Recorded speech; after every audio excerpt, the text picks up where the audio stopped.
গত মার্চ 7 তারিখ শুক্রবার ওমানর গোল্ডেন আজাইবা ওয়াসি রুইনাজি চন্দনাইশ প্রবাসী কল্যাণ সমিতি ওমানর উদ্যোগে এক ইফতার এবং দোয়া মাহফিল অনুষ্ঠিত হয়। এডে সংগঠনের নেতাকর্মীয়ল এবং অতিথিয়ল অংশ লয়। ইফতার মাহফিলের সভাপতিত্ব করছে এই সংগঠনের সভাপতি আলহাজ বাদশা মিয়া সিআইপি এবং সঞ্চালনায় আছিল সংগঠনের সাধারণ সম্পাদক জাহাঙ্গীর আলম। মাহফিলত প্রধান অতিথি হিসেবে উপস্থিত আছিল উপদেষ্টা আলহাজ লিয়াকত আলী সিআইপি। এছাড়াও এড উপস্থিত আছিল সংগঠনের সহসভাপতি আলহাজ নুরুল আমিন সিআইপি, যুগ্ম সম্পাদক মোহাম্মদ আরিফউদ্দিন চৌধুরী, মোহাম্মদ ইদাল আলম, সাংগঠনিক সম্পাদক মোহাম্মদ আব্দুল মাজেদ ও রফিকুল ইসলাম, সানি সহ বিভিন্ন সামাজিক ও রাজনৈতিক ধর্মীয় প্রতিষ্ঠান এবং চট্টগ্রাম রেঞ্জর নেতাকর্মী।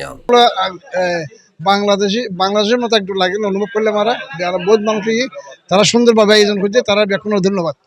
পবিত্র সিয়াম সাধারণ মাসত এর আরেকজনের ইফতার কারণে খুবই স্বভাব খাস আরা বেগুন একত্রিত হই আর মানে সিটাঙ্গর বেগুন এর মধ্যে একত্রিত হই একটা সুন্দর একটা ইফতার পার্টি করছি। এর মধ্যে আর আসলে তারা গজ্জি তারা আর পক্ষতুন বাংলাদেশ চট্টগ্রাম অঞ্চল পক্ষতুন আর বেগুনের সালাম জানাই।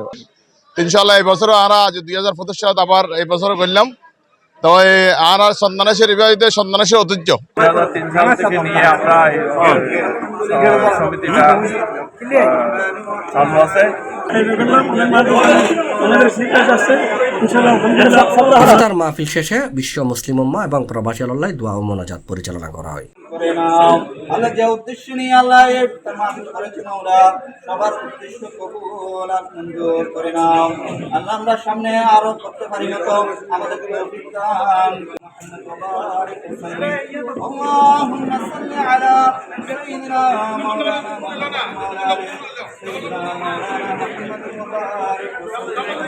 C+ TV Chittagong.